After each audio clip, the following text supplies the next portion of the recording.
నమస్కారం. ఈరోజు మనం ఒక అద్భుతమైన జాబ్ నోటిఫికేషన్ గురించి మాట్లాడుకోబోతున్నాము. అది ఒక కేంద్ర ప్రభుత్వ సంస్థ నుంచి. ఇలాంటి అవకాశాలు చాలా అరుదుగా వస్తుంటాయి. కాబట్టి ప్రతి వివరమూ చాలా ముఖ్యం. జాగ్రత్తగా చూద్దాం. అవును, మీరు చూస్తున్న ఈ నంబర్ నిజమే. నెలకి 96,000 రూపాయల పైగా జీతం. అది స్టార్టింగ్ శాలరీ. కెరియర్కి ఇంతకంటే మంచి ప్రారంభం ఇంకేముంటుంది చెప్పండి. ఇంకో ముఖ్యమైన విషయమేంటంటే ఇవి కాంట్రాక్ట్ ఉద్యోగాలు కానే కావు. పక్కా పర్మనెంట్ ప్రభుత్వ ఉద్యోగాలు. అంటే జాబ్ సెక్యూరిటీతో పాటు చాలా ఇతర బెనిఫిట్స్ కూడా ఉంటాయి.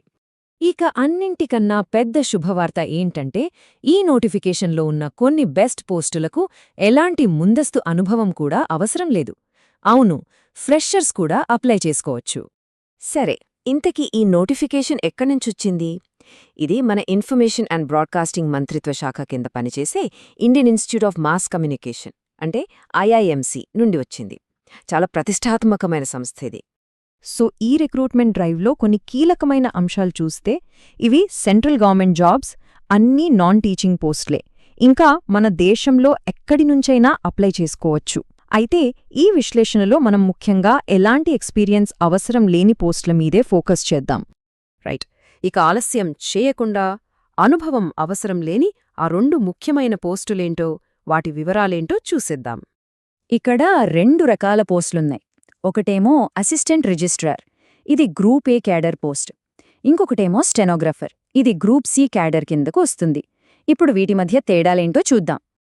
ఈ టేబుల్ చూస్తే మనకు క్లియర్గా అర్థమవుతుంది. అసిస్టెంట్ రిజిస్ట్రార్ పోస్టుకి లెవెల్ 10 శాలరీ, అంటే చాలా ఎక్కువ జీతం వస్తుంది. వయసు 40 ఏళ్ల లోపు ఉండాలి. మొత్తం 5 ఖాళీలున్నాయి. ఇక స్టెనోగ్రాఫర్ పోస్టుకి లెవెల్ 4 శాలరీ, వయసు 32 ఏళ్ల లోపు ఉండాలి. దీనికి 6 ఖాళీలున్నాయి. ఓకే, ఇప్పుడు చాలా ముఖ్యమైన విషయానికి వచ్చాం. అసలు ఈ ఉద్యోగాలకి అప్లై చేయాలంటే ఏం అర్హతలుండాలి? ఇది జాగ్రత్తగా వినండి. ఫస్ట్ అసిస్టెంట్ రిజిస్ట్రార్ పోస్ట్ చూద్దాం. దీనికి అప్లై చేయాలంటే ఏ సబ్జెక్ట్లోనైనా సరే మాస్టర్స్ డిగ్రీ అంటే పీజీ చేసుండాలి. అందులో కనీసం 55% మార్కులు వచ్చుండాలి. అంతే, ఎలాంటి ఎక్స్పీరియన్స్ అడగట్లేదు. ఇక స్టెనోగ్రాఫర్ పోస్ట్ విషయానికి వస్తే దీనికి ఏ డిగ్రీ ఉన్నా పర్వాలేదు, బ్యాచిలర్స్ డిగ్రీ ఉంటే చాలు. కానీ డిగ్రీతో పాటు కొన్ని టెక్నికల్ స్కిల్స్ కూడా ఖచ్చితంగా ఉండాలి. ఆ స్కిల్స్ ఏంటంటే నిమిషానికి 80 పదాల వేగంతో ఇంగ్లీష్ స్టెనోగ్రఫీ వచ్చుండాలి. అలాగే నిమిషానికి 35 పదాల స్పీడ్తో ఇంగ్లీష్ టైపింగ్ చేయగలగాలి. దీనితో పాటు కంప్యూటర్ అప్లికేషన్స్ మీద కూడా మంచి నాలెడ్జ్ ఉండాలి. సరే, అర్హతలు ఉన్నాయి అనుకుందాం. మరి ఎలా అప్లై చేయాలి? ఇక్కడొక విషయం గుర్తుంచుకోవాలి.